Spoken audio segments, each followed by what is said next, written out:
Worst thing that could happen is for that stuff to move into the jails and the places where it is a very enclosed community. So we're taking the steps that are necessary. We know and understand that you're frustrated by all of this, but this is a situation that has to be taken for the protection of everybody. One other thing I wanted to talk specifically about this morning is elections. We have canceled the elections in Taylor County for May the 2nd. These are not county elections, these are municipal elections, and they're within the authority of the cities to put those elections in place and to conduct those elections. By and large, most of the places who were planning on having those municipal elections on May the 2nd have agreed not to hold those elections, but to delay them at a better time for holding them. We still have one or two that are still talking about holding their elections.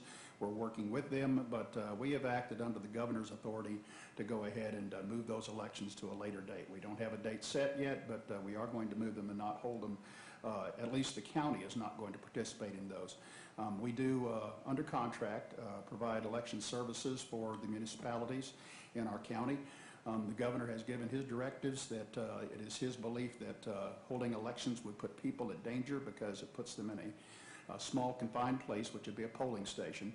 It puts the poll workers at danger because they will be in direct contact with people who are coming in to vote, and it puts the voters in jeopardy because they again will be congregating in one location.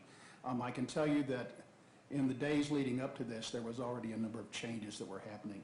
Our elections workers had been telling us, and the elections administrator had been telling us that they were losing polling stations. Places where we normally conduct our elections were pulling their locations out. They said, we can't have that, and we don't want the spread of that into this location. So we were losing those polling stations. In addition to that, most of the workers who work our elections are people who are 50 and older. They are at the at-risk and the largest at-risk group, and of course that would put them in danger as our election workers.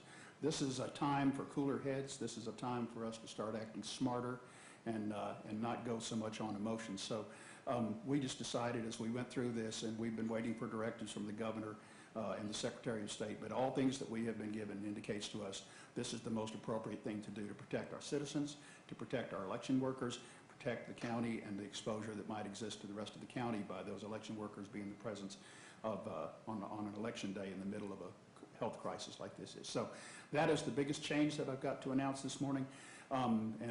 So when you don't go to the polls on election day, you can call me if you want to. I'll be glad to take your phone call. I'm taking them all anyway. So I want to thank everybody once again for your participation. I just cannot reiterate enough that